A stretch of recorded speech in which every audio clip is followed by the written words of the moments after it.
ipinaalala ni Davao City Representative Paulo Pulong Duterte kung paano sinukulian umano ni Pangulong Ferdinand Marcos Jr. ang kabutiang ipinakita ng kanyang ama na si dating Pangulong Rodrigo Duterte na isang taon nang nakakulong sa International Criminal Court sa The Hague, Netherlands. Sabi ni Duterte sa isang Facebook post, March 11 will forever be remembered by millions of Filipinos as the day a former President of the Republic, Rodrigo Roa Duterte, was taken from his own country and flown thousands of miles away to The Hague under the watch of an administration that chose political vengeance over gratitude. Para sa kanila umanong pamilya, sinabi ni Duterte na hindi lamang itong isang political event kundi ang araw kung kailan ang isang ama ay nilayo sa kanyang mga anak at mga apo.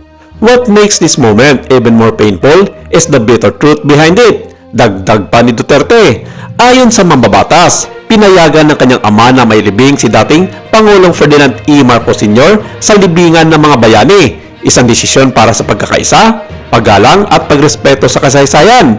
Dagdag pa ng kongresista, despite the controversies of the past, my father chose unity over division and extended a hand of goodwill to the Marcos family. History will remember how the act of goodwill was surveyed. Instead of gratitude, what the Filipino people witnessed was betrayal.